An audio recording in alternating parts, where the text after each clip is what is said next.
Step 1. Choose your ingredients, such as steak, blue cheese, mushrooms, Brussels sprouts, garlic, sweet onion, and pepper. Some chopping may be required.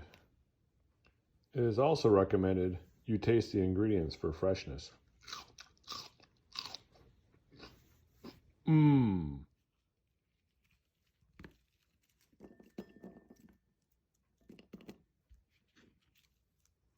Mmm.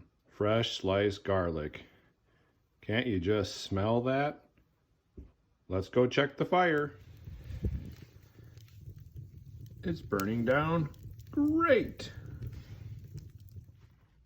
Now it is time to prepare the steak. I recommend drying your steak.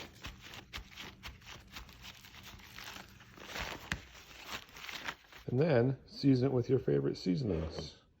I'm going to go simple. A little bit of salt.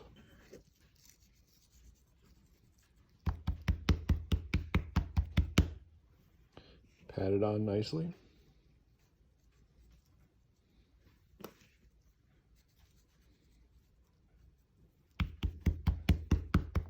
All ready. We have our steak ready, and we have our vegetables and our steak topping ready. Now we drink some hot cocoa while we wait for the coals to come. I know this is about the perfect cowboy steak, but hot chocolate is also an important item. You need to make sure that when you make your hot chocolate, you make it good. One of the pitfalls can be not enough hot chocolate. And the other most common danger that happens is too much water. You need to leave plenty of water, not just for mixing, but the key is to be able to have enough room for a whole handful of marshmallows, and then maybe a little extra half handful. Oh yeah. And the second best part of making a steak on a fire is enjoying the fire and waiting for the coals.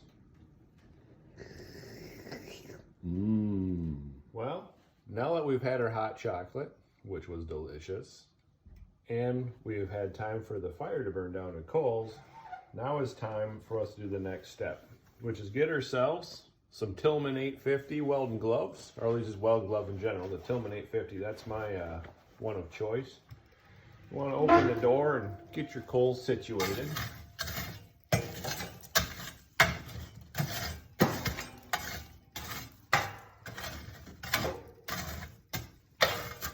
Get her nice.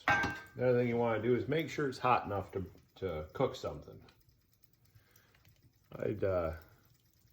I'd say the 12, almost 1300 degrees. That should do her. That should do the trick, I think. So first we want to do is cook the vegetables. What you want to do is get your pan off of that high temperatures there. Putting in a little bit of spacer blocks. That's where the gloves come in handy. Go ahead and warm her up for just a moment. Well, now that she's good and warm, you might want to protect yourselves even though you're wearing the Tillman 850s. Go ahead and throw yourself some butter in there. Make sure she's nice and melted. Put that back on and melt your butter.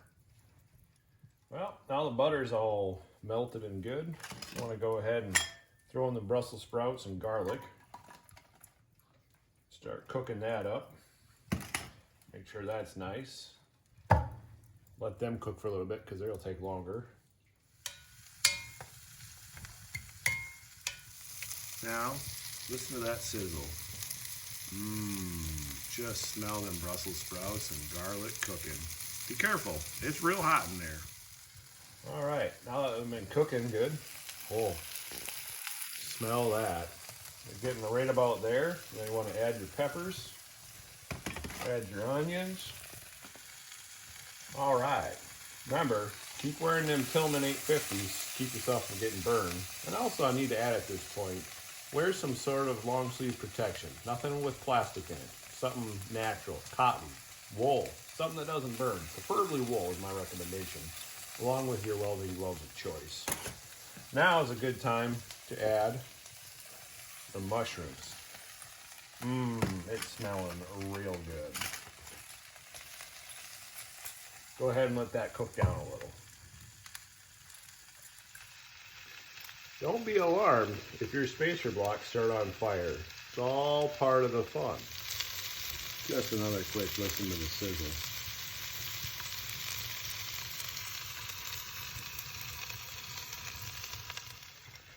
All right, now that them vegetables are 99% where you want them, still crunchy, but nice, just a little bit cooked, kind of like I call them al dente vegetables. You want to pull them off.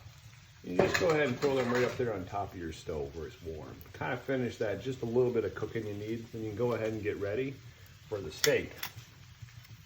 And what you got to do is take your blocks and set them back up out of the way in case you want them again later. Let them burn off a little back there.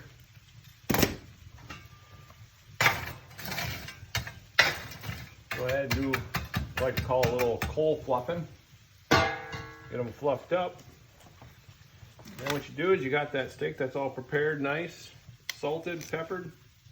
Go ahead and just layer, oh yeah, right on the coals. And because she's 1300 degrees, you want to make sure you go ahead and flip it. When you flip it, you'll notice you got just a few stickers. You just go ahead and knock them fellers off there. She'll be just fine. To the chef's choice, how done you want it. When you've reached the point which you feel she's done, if you like the way she feels the nice pressure against it, that's the time to take her off. So you go ahead and pick her up, shake off any little fellers that are hanging on, put her on your plate. Now the most important, hardest part is right now. Don't touch that steak for 5 to 10 minutes. You gotta let it rest after being on that heat. So many people will say, you know, you're crazy, man. You're gonna have all sorts of silt on your steak from cooking it with the coals, but look at that. Just as clean as can be. Look at that.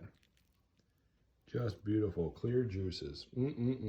Go ahead and plate her up. You get to eat it. Enjoy.